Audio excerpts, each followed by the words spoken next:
Guys, di ba sinabi ko na sa inyo na wag niyong tatangkilikin ang laruan na Labubo Dolls? Ngayon lumabas na yung katotohanan na talagang ang Labubo Dolls na ito ay sa demonyo talaga.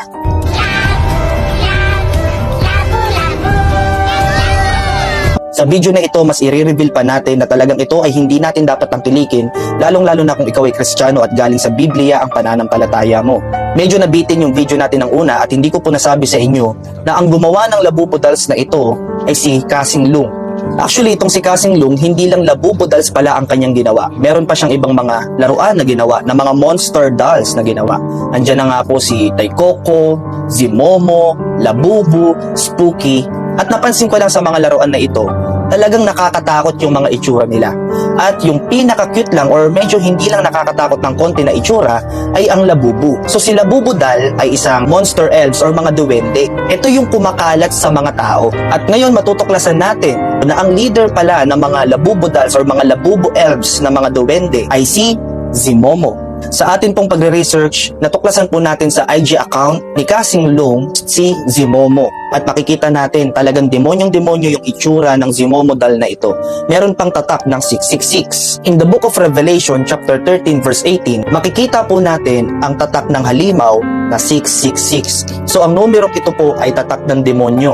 Ngayon mapapaisip ka, kung itong doll na si Zimomo ay leader ng mga Labubu, tapos may tatak ng 666 or tatak ng halimaw o ng demonyo, tapos leader pa ng mga demonyo, mapapaisip ka talaga na hindi kaya ito ay nagre-represent kay Satan, kay Satanas. Ngayon, meron pong isang video, ito pong si Kasing Lung na nakaupo, at habang siya po ay nakaupo, ito pong si Zimomo na leader ng mga demonyo, unti-unting lumalapit sa kanya. At nung nakalapit na po sa kanya, ito po ay kinuha ni Kasing Lung at ito ay kanyang itinaas. Ngayon balikan po natin yung IG account ni Kasing Lung. Doon po sa post niya na si Zimomo na may tatak ng 666, kung titignan po natin yung caption, meron pong nakalagay dito na #Alien666. Ngayon, tignan natin yung account na ito. Ang account po netong Alien666 ay meron pong isang video na nakakapagtaka at nakakawindang.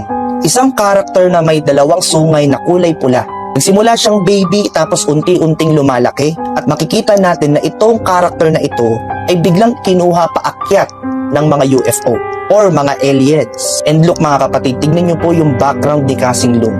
Meron pong image na tila baga nagpapakita ng UFO at ito po ay nasa tuktok. So yung kulay pula na may dalawang sungay ay isa palang alien. Yung karakter na ito kumuha ng painting at tignan nyo yung mangyayari. Biglang lalabas si Zimomo. Zimomo na may tatak ng 666, may sungay kulay pula. Another deception, another deceiving, another panlilinlang sa ating mga tao. Mga kapatid, alam nating lahat na tayong mga Kristiyano, we don't celebrate Halloween. Pero ito pong Labubo Dolls na ito ay nagse-celebrate ng Halloween. Ito po ay talagang makamundong gawain.